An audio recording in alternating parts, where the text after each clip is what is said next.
July August গণহত্যা মামলায় সাবেক আইজিপি চৌধুরী আব্দুল্লাহ আল মামুন ও এনটিএমসির সাবেক মহাপরিচালক জিয়াউল আহসান সহ 7 জনকে আন্তর্জাতিক অপরাধ ট্রাইব্যুনালে হাজির করা হয়েছে। কেরানীগঞ্জ কেন্দ্রীয় কারাগার থেকে সকাল 9:45টার দিকে তাদের হাজির করা হয়। এছাড়াও পুলিশের সাবেক ডিসি জসিম উদ্দিন মোল্লা, অতিরিক্ত পুলিশ সুপার আব্দুল্লাহ হিল কাফি, গুলশান থানার সাবেক অফিসার ইনচার্জ মাজহারুল ইসলামকেও ট্রাইব্যুনালে হাজির করা হয়েছে। দর্শক, এই মুহূর্তে আন্তর্জাতিক অপরাধ ট্রাইব্যুনালে আছেন আমাদের বিশেষ প্রতিনিধি এস.এম. ফয়েজ। সরাসরি যুক্ত হচ্ছে তার সাথে।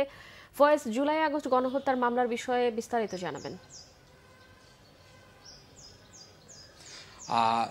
সকাল 10:30টার দিকে সাবেক পুলিশ প্রধান চৌধুরী আব্দুল্লাহ আল মামুন এবং বরখাস্ত সেনা কর্মকর্তা মেজর জেনারেল জিয়াউল আহসানকে আন্তর্জাতিক অপরাধ ট্রাইব্যুনালে হাজির করা হয়েছে।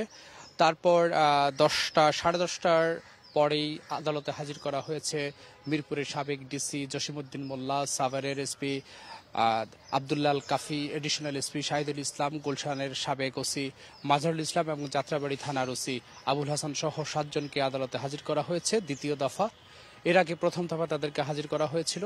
আজকে তাদের যেই জুলাই আগস্টের যে গণহত্যার যে মামলা, সেই মামলার যে তদন্তের অগ্রগতি সেটি কোন পর্যায়ে আছে সে বিষয়ে তুলে ধরা হবে এবং তাদের বিরুদ্ধে জুলাই আগস্টে ছাত্র জনতার যে আন্দোলন, সেই আন্দোলন দমন করতে গিয়ে তারা যে নির্বিচারে গুলি করে হত্যা করেছে সেই হত্যার প্রমাণ আর গুম কমিশনের যে তথ্য, সেই তথ্য উঠে এসেছে এবং সেটিও আজকে আদালতের সামনে উপস্থাপন করা হবে। তাদের যে মামলার যেই তদন্তের জন্য 1 মাস সময় দেওয়া হয়েছিল, এটি অতি কম সময়, তাই আজকে আবার নতুন করে সময় চাওয়া হতে পারে, সময় নির্ধারণ করে দিবে আদালত। সেই সময় নির্ধারণের মধ্যেই তাদের যে মামলা, সেই মামলার চূড়ান্ত প্রতিবেদন দেওয়ার কথা বলা হতে পারে, আমরা এতটুকু জানতে পেরেছি। প্রসিকিউশন আজকে তাদের বিরুদ্ধে গুম কমিশন যে তথ্যগুলো উঠে এসেছে তাদের সেই বিষয়গুলো তুলে ধরবেন। জুলাই আগস্টে তাদের যে পটভূমি সেটা তুলে ধরবেন। শুধু জুলাই আগস্ট নয়, আইন শৃঙ্খলা বাহিনী ছাত্র জনতার তোপের মুখে দেশ থেকে পালিয়ে যাওয়া শেখ হাসিনার নির্দেশে যেই হত্যাকাণ্ড চালিয়েছে, গুম করেছে, অপহরণ করেছে, সেই যেই অকট্য প্রমাণ সেটি গুম কমিশনের মাধ্যমে উঠে এসেছে, এতটুকু আমরা জানতে পেরেছি। এবং তারা জানতে পেরেছি এই বিষয়ে বিস্তারিত যখন চিফ প্রসিকিউশন তাজুল ইসলাম গণমাধ্যমের সামনে কথা বলবেন, তখনই আমরা একেবারে আমাদের বাংলা মিশনের দর্শকদেরকে বিস্তারিত জানাতে পারবো। এই ছিল আন্তর্জাতিক অপরাধ ট্রাইব্যুনাল থেকে আমার কাছে সবশেষ তথ্য। ফয়েজ, আপনাকে ধন্যবাদ। কক্সবাজারের পেকুয়ায় ডাম্প ট্রাক চাপায় সিএনজি চালিত অটোরিকশার 5 জন যাত্রী নিহত হয়েছে। পেকুয়ার ধনিয়াকাটা এলাকায় সকাল 7টার দিকে এই দুর্ঘটনা ঘটে। পুলিশ জানায়, পেকুয়ার এবিসি আঞ্চলিক মহাসড়কের ধনিয়াকাটা এলাকায় ডাম্প ট্রাকটি বিপরীত দিক থেকে আসা সিএনজি অটোরিকশাকে চাপা দিলে ঘটনাস্থলেই 4 জন যাত্রী নিহত হন। আহতদের উদ্ধার করে হাসপাতালে নেওয়া হলে আরও 1 জন মারা যান। নিহতদের মধ্যে 4 জনের পরিচয় পাওয়া গেছে। তারা হলেন অটোরিকশার চালক মনিরুল হান্নান, চট্টগ্রামের হাটহাজারী এলাকার ফিরোজ ও তার স্ত্রী শারমিন এবং তাদের শিশু সন্তান। দুর্ঘটনার পর ডাম্প ট্রাকটি পুলিশ হেফাজতে নিলেও চালক ও সহকারী পালিয়ে গেছে।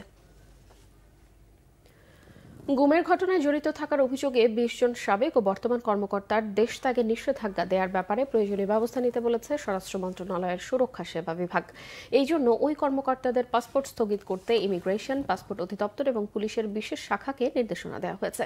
সুরক্ষা সেবা বিভাগের উপসচিব মোহাম্মদ কামরুজ্জামান ইমিগ্রেশন ও পাসপোর্ট অধিদপ্তরের মহাপরিচালক এবং এসবির অতিরিক্ত পুলিশ মহাপরিদর্শককে গত রবিবার এই সংক্রান্ত একটি চিঠি দেন। সেখানে বলা হয়, গুম সংক্রান্ত তদন্ত কমিশনের দেয়া চিঠির সূত্র ধরে এই নির্দেশনা দেওয়া হয়েছে। চিঠিতে বলা হয়, গুম সংক্রান্ত কমিশন অফ ইনকোয়ারির অনুরোধ অনুযায়ী দ্বিতীয় পর্যায়ে আরও 20 জন সরকারি কর্মকর্তার গুম সংক্রান্ত ঘটনায় সংশ্লিষ্ট থাকার অভিযোগ পাওয়া গেছে। অবসরপ্রাপ্ত অতিরিক্ত আইজিপি এবং র্যাবের সাবেক মহাপরিচালক মোখলেসুর রহমান, সাবেক আইজিপি ও র্যাবের সাবেক ডিজি চৌধুরী আব্দুল্লাহ আল মামুন ও বেনজির আহমেদ, সংস্থাটির সাবেক অতিরিক্ত মহাপরিচালক জিয়াউল আহসান, সাবেক এসপি প্রধান মনিরুল ইসলাম ও সাবেক ডিআইজি মোহাম্মদ আসাদুজ্জামান, ঢাকা মহানগর গোয়েন্দা পুলিশের সাবেক অতিরিক্ত কমিশনার মোহাম্মদ হারুনুর রশিদের মতো কর্মকর্তারা আছেন এই তালিকায়। চরম অব্যবস্থাপনা চলছে খাগড়াছড়ির পর্যটন মোটেলে। সংস্কারের অভাবে হোটেলের রুমগুলো ব্যবহারের অযোগ্য হয়ে পড়েছে। রেস্টুরেন্টের রান্নাঘর যেন ডাস্টবিন। এতে বিমুখ পর্যটকরা। মাসের পর মাস লোকসান গুনছে প্রতিষ্ঠানটি। এই অবস্থার জন্য কর্তৃপক্ষের গাফিলতিকেই দুষছেন পর্যটন সংশ্লিষ্টরা। খাগড়াছড়ি প্রতিনিধি এইচ.এম. প্রফুল্লর তথ্য ছবিতে ডেস্ক রিপোর্ট। পর্যটনের ভরা মৌসুমে মুখর খাগড়াছড়ির প্রতিটি পর্যটন স্পট। বেসরকারি হোটেল ও রেস্টুরেন্টগুলো পর্যটকে ঠাসা, কিন্তু বেহাল জেলার একমাত্র সরকারিভাবে স্থাপিত পর্যটক মোটেলটি। নেই কোনো বুকিং। 6 মাসের খাগড়াছড়ি পর্যটন মোটেলটি প্রায় 50 লাখ টাকা লোকসান দিয়েছে। অতিথিদেরকে আরো আকর্ষণ করার জন্য খাগড়াছড়ি পর্যটন হোটেলকে আপনার পূর্ণভাবে রিনোভেশন, রুম টুম সহ সকল বিষয় রিনোভেশন করলে সেটা আরো অতিথি বৃদ্ধি পাবে এবং সেটা লাভজনক প্রতিষ্ঠান হবে। 2006 সালের 11 অক্টোবর সাবেক প্রধানমন্ত্রী বেগম খালেদা জিয়া খাগড়াছড়ি শহরের চেঙ্গি নদীর তীরে মনোরম পরিবেশে খাগড়াছড়ি পর্যটন মোটেলটির উদ্বোধন করেন। বিলাসবহুল এই মোটেলে রয়েছে ভিআইপি সহ 25টি রুম, সুবিশাল রেস্টুরেন্ট ও কনফারেন্স রুম সহ অন্যান্য সুবিধা। কিন্তু গত 15.5 বছরে এতে একবারও সংস্কার হয়নি। কেউ এসে থাকতে পারবে না, এত বেহাল অবস্থা হয়ে আছে। তো আমার মনে হয় এটা দ্রুত সংস্কার করা উচিত। যদি এখানে একটা ভালো থাকার জায়গা থাকতো সরকারি ব্যবস্থাপনা, তাহলে আমরা একদিন এখানে স্টে করে খাগড়াছড়ি ঘুরে দেন আমরা ইয়াতে যেতাম, সাজেক ঘুরতে যেতাম।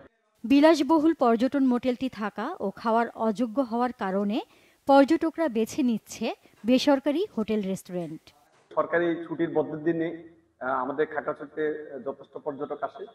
মোটামুটি আমাদের অনেক আবাসিক হোটেলের রুমগুলা ভাড়া হয়। আশাবাদী এইভাবে আসলেই আমরা আশা করি আমরা লাভবান হব। রুমের সার্ভিসও ভালো না এবং রুমের কোয়ালিটি গুলো নষ্ট হয়ে গেছে, কিন্তু এটা সরকার প্রচুর পরিমাণে রাজস্ব থেকে বঞ্চিত হচ্ছে। এটা যদি একটু জরুরি ব্যবস্থা নেওয়া যায়, এই সুন্দর একটা প্লেসে পর্যটন মডেল, তাহলে এটা অপার সম্ভাবনার একটা রাজস্ব খাত আসবে। অভিযোগ রয়েছে মোটেলের বর্তমান ব্যবস্থাপক উত্তম কুমার মজুমদার যোগদানের পর মোটেলের অব্যবস্থাপনা চরমে পৌঁছেছে। এই পর্যটন মোটেল একটি যাতে আশার আলো জাগাতে পারে, এটি শুধু লোকসানের যেন বহর পাহাড়ের পর পাহাড় না হয়, সেই বিষয়টি যে মাথায় রেখে আমার মনে হয় সরকার একটি যথাযথ পদক্ষেপ গ্রহণ করবে। মোটেলটির সংস্কারে সরকারের সুদৃষ্টি চায় খাগড়াছড়িবাসী। Bangla Vision news desk. নির্বাচন আয়োজনের প্রস্তুতির ঘোষণা আর গুম খুনের তদন্তে অন্তর্বর্তী সরকারের পদক্ষেপকে স্বাগত জানিয়েছে যুক্তরাষ্ট্র। এছাড়াও শেখ হাসিনার বক্তব্যে নিষেধাজ্ঞার প্রশ্ন সচেতনে এড়িয়ে গেছেন মার্কিন পররাষ্ট্র দফতরের মুখপাত্র। নিয়মিত ব্রিফিংয়ে মার্কিন পররাষ্ট্র দফতরের উপপ্রধান মুখপাত্র বেদান্ত প্যাটেল জানান, বাংলাদেশে নির্বাচন আয়োজনের প্রস্তুতির ঘোষণাকে স্বাগত জানায় যুক্তরাষ্ট্র। এতে জনগণ নেতৃত্ব বেছে নেওয়ার সুযোগ পাবে।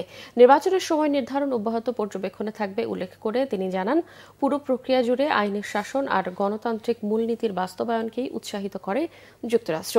অপর এক সংবাদ সম্মেলনে মুখপাত্র ম্যাথিউ মিলারকে এক প্রশ্নকর্তা জানিয়েছেন, শুনানি বা জামিন ছাড়া বাংলাদেশে 2 মাসের বেশি সময় কারাবন্দী আছেন 30 জনেরও বেশি সাংবাদিক।